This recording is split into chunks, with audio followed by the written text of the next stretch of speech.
दोस्तों स्वागत है आप सभी का क्लोवरफील्ड पैराडॉक्स मूवी की एक्सप्लेनेशन की वीडियो में। क्लोवरफील्ड फ्रेंचाइजी की यह तीसरी और अब तक की आखिरी फिल्म है जिसे 2018 में रिलीज किया गया था। इससे पहले 2008 में क्लोवरफील्ड और 2014 में 10 क्लोवरफील्ड लेन नाम से दो फिल्मों को भी रिलीज किया गया है। फिल्म निर्माता क्लोवरफील्ड यूनिवर्स को एक्सपेंड करने के बारे में डिस्कशन भी कर रहे हैं एंड होप कि हम जल्द ही क्लोवरफील्ड 4 फिल्म को भी देख पाए। तीनों फिल्मों की स्टोरी अलग है और बाकी दोनों फिल्मों में असल में एलियंस कहां से आते हैं उसे इस फिल्म में यानी क्लोवरफील्ड पैराडॉक्स में दिखाया गया है। इसकी IMDb रेटिंग है 5.5 आउट ऑफ 10 और रोटेन टोमेटोज पे 21%। रेटिंग्स कुछ खास नहीं है इसकी प्लॉट होल्स की वजह से। साथ ही इसमें दिखाए गए कुछ सीन्स इलॉजिकल और बेमतलब की लगती है, लेकिन ये एक space related confusing scifi movie है जिसे हम एक बार तो देख ही सकते हैं। तो चलिए फिर बिना किसी देरी के शुरू करते हैं इस मूवी का एक्सप्लेनेशन।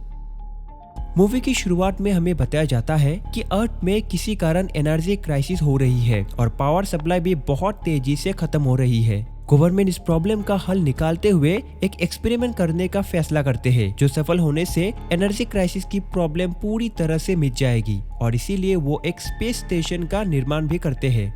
उसके बाद हम देख पाते हैं हैमिल्टन और उसका पति माइकल दोनों ट्रैफिक में फंसे थे। हैमिल्टन एक साइंटिस्ट है जिसे उस एक्सपेरिमेंट के लिए सिलेक्ट किया गया है, लेकिन वो माइकल को छोड़ के जाना नहीं चाहती थी। बट माइकल हैमिल्टन को समझाता है और कहता है कि मिशन अगर कामयाब रहा तो उन दोनों के साथ बाकी लोग भी शांति से रह पाएंगे और इसीलिए उसे उस मिशन पे जाने में प्रेरित करता है। उसके बाद हम देख पाते हैं कि हैमिल्टन के साथ पूरा टीम स्पेस में क्लोवरफील्ड स्पेस स्टेशन पे है। उन्होंने शेफर्ड नाम की एक पार्टिकल एक्सेलरेटर बना तो लिया है लेकिन उसे स्टेबलाइज कर नहीं पा रहे थे और इसी तरह से लगभग 2 साल बीत जाते हैं। एक दिन हैमिल्टन माइकल के साथ वीडियो कॉल करती है और दोनों बात करते हैं। तभी हैमिल्टन कहती है कि उनके पास अब सिर्फ लास्ट 3 फायरिंग्स ही बाकी है, यानी शेफर्ड को अब वो लोग 3 बार ही लास्ट ट्राई दे सकते हैं क्योंकि स्टेशन की फ्यूल भी खत्म होने की कगार पे थी। कॉल रखने के बाद हैमिल्टन कुछ वीडियो क्लिप्स देखने लगती है जिसमें वो और माइकल अपने दोनों बच्चों के साथ टाइम स्पेंड कर रहे थे। इस टीम में अलग अलग देशों के साइंटिस्ट भी मौजूद थे। वोल्कोव इतने दिनों तक नाकामयाबी मिलने के कारण एक्सेलरेटर ना चलने का दोष स्मिथ को देता है और बहुत भला बुरा भी कहता है, जिससे दोनों के बीच हाथापाई भी होती है। बाद में मिशन कमांडर कील परिस्थिति को अपने काबू में ला पाता है और दोनों को मिशन में फोकस करने को कहता है। उसी दिन वो लोग फिर से एक्सेलरेटर को स्टार्ट करने में लग जाते हैं। हमें एक न्यूज ब्रॉडकास्ट भी दिखाया जाता है। न्यूज में एक साइंटिस्ट पार्टिकल एक्सेलरेटर के खतरों के बारे में कहता है। उसके हिसाब से ये एक्सेलरेटर बहुत ही ज्यादा पावरफुल है और इसके इस्तेमाल से स्पेस और टाइम में गड़बड़ी हो सकती है जो मल्टीपल डायमेंशंस को क्लैश भी करवा सकती है और दूसरे डायमेंशन में रहने वाले मॉन्स्टर्स, डीमंस, एलियंस किसी और डायमेंशन में टेलीपोर्ट भी हो सकते हैं। इन सब बातों में वो पूरी तरह से बिलीव करता था और ये सब एक्सप्लेन करते हुए उसने एक किताब भी लिखी थी। कमांडर कील मॉन्क से न्यूज ऑफ करने को कहता है और शेफर्ड को स्टार्ट करने का आदेश देता है। फॉर्चुनेटली शेफर्ड कुछ समय के लिए स्टेबल रहता है, लेकिन थोड़ी देर बाद ही ओवरलोड होकर स्टेशन में एक जोरदार धमाका होता है और सभी क्रू मेंबर जीरो ग्रेविटी का एक्सपीरियंस करते हैं। उसके बाद सभी कंट्रोल्स को चेक करने लगते हैं और तभी हैमिल्टन कहती है कि अर्थ अपने जगह पर नहीं है। वो लोग सभी कैमरों में देखने लगते हैं लेकिन बाहर कुछ भी नहीं पाते, जिससे सभी क्रू मेंबर बहुत ही नर्वस हो जाते हैं। कमांडर सबको अलग अलग टीमों में डिवाइड कर देता है और स्टेशन में धमाके की वजह से हुई डैमेजेस को रिपेयर करने को कहता है और सब लोग काम में लग जाते हैं। उसी वक्त उन्हें दीवारों के बीच किसी की आवाज सुनाई देती है। वो दीवार को खोलते हैं और अंदर पाइप्स और वायर्स के बीच एक लड़की को फंसा हुआ पाते हैं। सभी उसे वहां से निकालने की कोशिश करते हैं कि तभी वो हैमिल्टन का नाम कहकर उसे हेल्प करने को कहती है। उसे बाहर निकाला जाता है और शरीर के अंदर फंसे पाइप्स को निकालने के लिए उसे बेहोशी का इंजेक्शन दिया जाता है। उसी वक्त हम माइकल को देख पाते हैं जो अर्थ पे है। वो किसी धमाके की आवाज सुनकर बाहर देखने लगता है। वो जान पाता है कि सभी जगह एक्सप्लोजन्स हो रही थी और वो किसी से बात भी करने लगता है। खैर उधर क्लोवरफील्ड स्टेशन में सभी क्रू मेंबर्स उस लड़की को लेकर परेशान हो रहे थे कि वो कौन है, वो कैसे दीवार के अंदर पहुंची और वो हैमिल्टन को कैसे जानती है। साथ ही स्टेशन की एक इम्पोर्टेंट नेविगेशन डिवाइस जिसका नाम था जायरो, वो भी अपने जगह से गायब थी, जिसके बिना वो अर्थ को फिर से ढूंढ नहीं पाएंगे। मॉन्क उस लड़की का ख्याल रखने लगता है और बाकी क्रू अपने कामों में लग जाते हैं। इसी दौरान हमें एक और सीन दिखाया जाता है जहाँ पर बोर्ड गेम्स की चीजें अपने आप बहुत जोर से हिलने लगता है और साथ में मुंडी नामक साइंटिस्ट बाकी टीम को बताता है कि कंटेनर में रखी सभी वॉर्म्स वहाँ से गायब है। खैर वह वोल्कोप अपने आप को मिरर में देख रहा होता है कि तभी उसकी एक आंख अपने आप साइड में चली जाती है और थोड़ी देर में ही फिर से ठीक हो जाती है। वो कुछ अजीब हरकतें करने लगता है और एक 3D प्रिंटर के जरिए एक गन और कुछ बुलेट्स भी प्रिंट कर लेता है। वो उस जगह पर जाता है जहाँ स्मिथ और टेम शेफर्ड को ठीक करने में लगे थे। वो स्मिथ पे बंदूक तान के उसे मारने की धमकी देता है कि तभी उसके मुंह से कुछ निकलने लगती है और वो वहीं पर गिर जाता है।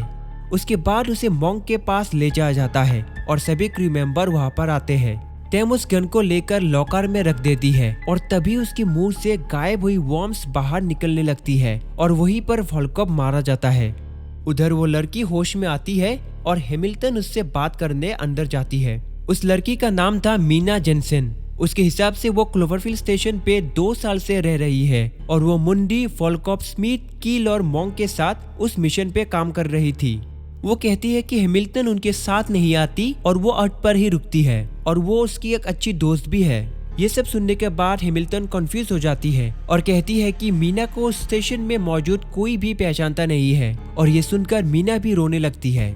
वो आखिर में हैमिल्टन से स्मिथ पे भरोसा ना करने को कहती है क्योंकि उसी ने जानबूझकर शेफर्ड में गड़बड़ी लाया था।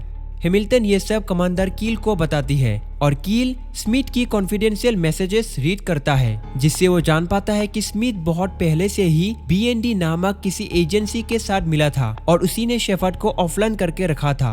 अब कील स्मिथ के चैम्बर पे जाता है और उसे एक जोरदार पंच मारता है, साथ ही उसे एक दूसरी चैम्बर में लॉक कर देता है। स्मिथ कमांडर कील द्वारा कही गई किसी भी बात को समझ नहीं पा रहा था और वो कह रहा था कि उसने ऐसा कुछ भी नहीं किया है, लेकिन कील उसके बातें न सुनकर वहां से चला जाता है।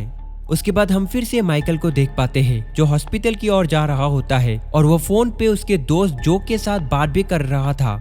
जो कहता है कि क्लोवरफील्ड स्टेशन अपने जगह से गायब हो चुका है और वो लोग उसे ढूंढने की कोशिश कर रहे हैं, लेकिन अब तक उसमें कामयाब नहीं हो पाए हैं। जो कॉल रखने के बाद माइकल एक बिल्डिंग के पास जाकर रुकता है जो पूरी तरह से तबाह हो चुकी थी। वो दूर किसी चीज का आवाज सुनता है और एक बड़ी सी परछाई भी देखता है कि तभी एक छोटी लड़की वहाँ पर अकेले रोने लगती है और मदद मांगने लगती है। वो उसे भी अपने कार में ले आता है और दोनों एक दूसरी जगह पर जाकर रुकते हैं। माइकल उस लड़की का नाम भी जान पाता है जो था मॉली, और माइकल उसके फ्रेंड जो को मॉली के बारे में बताता है और उसके पेरेंट्स को भी ढूंढने को कहता है। इसके बाद हम देख पाते हैं कि मुंडी स्टेशन को ठीक कर रहा था कि तभी अजीब तरह से उसका हाथ दीवार के अंदर घुस जाता है। कील और हैमिल्टन उसे वहां से निकालने की कोशिश करते हैं और निकाल भी पाते हैं, लेकिन उसका हाथ गायब हो चुका था। उसे ना तो कोई दर्द हो रही थी, ना ही वहां से कोई खून निकल रही थी। ये अब ऐसा था जैसे वो उस हाथ के बिना ही पैदा हुआ हो। उसी वक्त स्मिथ का चैम्बर अपने आप खुल जाता है और बाहर आने के बाद उसे किसी तरह की आवाज सुनाई देती है। वो सभी क्रू मेंबर को जल्दी से उस जगह पर बुलाता है और उन्हें मुंडी की आर्म को दिखाता है। तब स्मिथ कहता है कि ये जो कुछ भी हो रहा है वो सिर्फ उस ओवरलोड के कारण हो रहा है। पार्टिकल एक्सेलरेटर ओवरलोड होने के कारण ही 2 डायमेंशंस एक दूसरे से क्लैश कर गई है।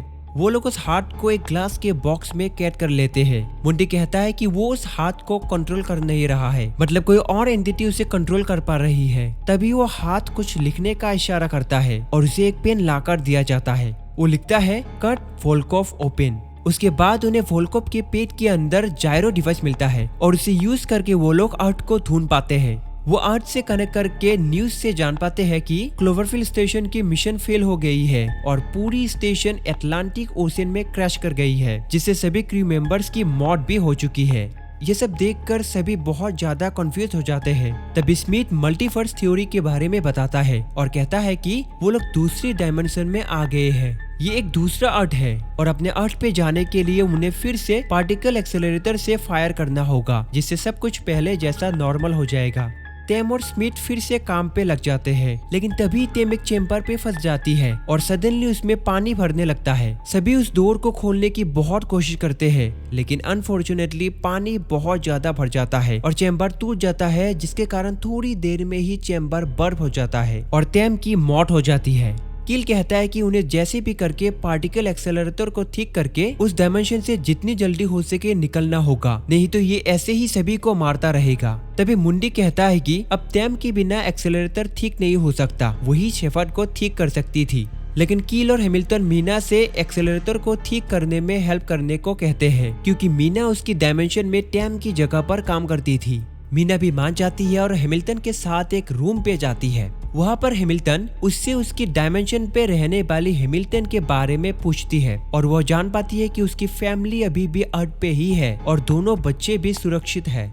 दरअसल पहले यूनिवर्स में रहने वाली हैमिल्टन ने उसके दोनों बच्चे को घर पे एक आग लगने के कारण खो चुकी थी, लेकिन इस दूसरी यूनिवर्स में रहने वाली हैमिल्टन के दोनों बच्चों के साथ ऐसा किसी भी तरह की इंसिडेंट नहीं होता है और सभी सही सलामत अर्थ पे रह रहे होते हैं। मीना हैमिल्टन को एक वीडियो मैसेज भी दिखाती है जिसमें हैमिल्टन के परिवार के सभी सदस्य एक साथ होते हैं। हैमिल्टन कील से कहती है कि जब शेफार्ड फिर से फायर करने के लिए तैयार हो जाएगा उसके बाद वो उस न्यू यूनिवर्स पे ही रुकना चाहती है। वो अपनी फैमिली के लिए एक पावर सेल चुरा कर लाती है और घर पे लगाती है जिससे बच्चे रात को लाइट्स जलाकर स्टडी कर सके, लेकिन अनफॉर्चुनेटली उसी के कारण घर पे आग लग जाती है और दोनों बच्चों की मौत हो जाती है। इस यूनिवर्स में भी दूसरी हैमिल्टन ऐसा करेगी जिससे उनके घर पे आग लगने वाली है और इसीलिए वो उसी यूनिवर्स में रुककर उन्हें उस पावर सेल का इस्तेमाल ना करने को कहना चाहती है।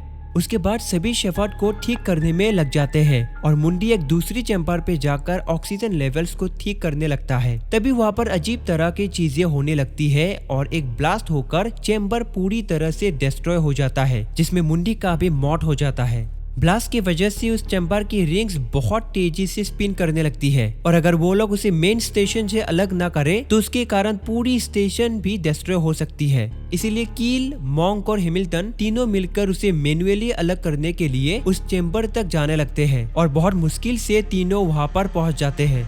कील उस चैम्बर को अलग करने की कोशिश करता है लेकिन लिवर जाम होने के कारण वो उसे अलग कर नहीं पाता है। वो जान पाता है कि चैम्बर को अलग करने के लिए डोर को लॉक रखना होगा और इसीलिए वो अपने आप को अंदर लॉक कर लेता है। उसके बाद कील उस चैम्बर को अलग कर देता है और वो भी उसके अंदर अनंत ब्रह्मांड में खो जाता है। उसके बाद क्लोवरफील्ड स्टेशन पर हम देख पाते हैं कि हैमिल्टन शेफर्ड को फायर करने के लिए सबको तैयार होने को कहती है और मीना के साथ एक शटल के अंदर बैठ जाती है। यहाँ पर मीना और हैमिल्टन स्पेस शटल के जरिए उस अर्थ पे लैंड करने वाले थे जिससे मीना अपने ओरिजिनल अर्थ पे जा पाएगी और हैमिल्टन उस अर्थ पे रहने वाली दूसरी हैमिल्टन को उस पावर सेल से होने वाली उस इंसिडेंट के बारे में अवेयर करने वाली है। लेकिन यहीं पर एक ट्विस्ट आता है और मीना एक गन से हैमिल्टन को मार के उसे बेहोश कर देती है और गन लेकर बाकी क्रू मेंबर्स को भी मारने जाती है। मीना ऐसा करती है क्योंकि अगर क्लोवरफील्ड स्टेशन उनकी डायमेंशन से चला जाता है तब मीना के अर्थ पे हो रही एनर्जी क्राइसिस भी खत्म नहीं होगा। मीना जिस स्टेशन पर पहले काम करती थी वो ओवरलोड होने की वजह से डिस्ट्रॉय हो चुका था और इसीलिए वो बाकी क्रू मेंबर्स को उनके स्टेशन को ले जाने से रोकने जाती है और मॉन्क को शूट करके मार देती है। मीना मॉन्क से फायरिंग किस को भी ले लेती है और अब स्मिथ को मारने जाती है। वह हैमिल्टन होश में आती है और उस अर्थ पे लैंड करने का प्रोसेस रोक देती है और स्मिथ को बचाने जाती है, लेकिन तब तक मीना स्मिथ को शूट कर चुकी थी। हैमिल्टन उसे बातों में बिजी रखती है और तभी स्मिथ पीछे से मीना को पकड़ लेता है और हैमिल्टन भागने लगती है। मीना एक और बार स्मिथ के कंधे पर शूट कर देती है और हैमिल्टन का पीछा करने लगती है। कुछ देर दोनों के बीच हाथापाई होती है और आखिर में हैमिल्टन उसे स्क्रीन को शूट करके स्टेशन से बाहर निकल देती है। उसके बाद हैमिल्टन स्मिथ के बॉडी से बुलेट्स निकालती है और उस अर्थ पे रुकने का प्लान कैंसिल करती है। वो दूसरी हैमिल्टन के लिए एक वॉइस मैसेज रिकॉर्ड करती है और शेफर्ड पार्टिकल एक्सेलरेटर को फिर से बनाने का सभी डिटेल्स भी मैसेज के साथ अटैच कर देती है। साथ में वो उस पावर सेल के बारे में भी बताती है और उसे इस्तेमाल ना करने को कहती है। मैसेज सेंड करने के बाद दोनों शेफर्ड को फायर करते हैं और उसे ओवरलोड करके अपने ओरिजिनल यूनिवर्स में पहुंच जाते हैं। वो अर्थ से कनेक्ट कर पाते हैं और उसे फिर से फायर करते हैं और लकीली शेफर्ड इस बार स्टेबल भी रहता है। अर्थ में सभी टीम मेंबर्स इस बात को जानकर बहुत खुश होते हैं। अब हैमिल्टन और स्मिथ स्टेशन से निकल आते हैं और धरती की ओर जाने लगते हैं और जब वो बादलों के बीच पहुंच जाते हैं तभी हमें एक बहुत बड़ा मॉन्स्टर दिखाया जाता है और मूवी यहीं पर खत्म हो जाती है। दोस्तों, इस मूवी की स्टोरी उतनी भी अच्छी नहीं थी। मूवी में बहुत सारी लूप होल्स भी रह जाती है और बहुत सारी सीन्स इलॉजिकल होती है जिसका कोई भी लॉजिकल एक्सप्लेनेशन नहीं है। सिंपली कहे तो ये मूवी पूरी तरह से मल्टीवर्स या पैरेलल यूनिवर्स की कॉन्सेप्ट पे बेस्ड है। अगर आप इसके बारे में जानना चाहते हो तो आई बटन पे क्लिक करके इस वीडियो को देखकर जान सकते हो। पैरेलल यूनिवर्स की कॉन्सेप्ट के साथ इसमें एलियंस को भी ऐड किया गया है जिसे क्लोवरफील्ड 1 और 10 क्लोवरफील्ड लैन मूवी में ज्यादा अच्छे से दिखाया गया है। अगर आप उन दोनों मूवीज की स्टोरी को भी जानना चाहते हो तो उसे भी आई बटन या कमेंट सेक्शन के जरिए देख सकते हो। तो दोस्तों यहीं पर खत्म होती है क्लोवरफील्ड फ्रेंचाइजी की तीनों मूवी। तो दोस्तों अगर आपको मेरा वर्क अच्छा लगा है तो वीडियो को लाइक जरूर करें, साथ ही कमेंट करके आपकी पसंद की मूवी का नाम भी लिखें, जिसे मैं फ्यूचर में एक्सप्लेन करने की कोशिश करूंगा। इसी तरह की मूवी एक्सप्लेनेशन के लिए चैनल को सब्सक्राइब भी करें। तो मिलते हैं एक और मूवी एक्सप्लेनेशन की वीडियो में। Till then stay safe, stay healthy and thanks for watching.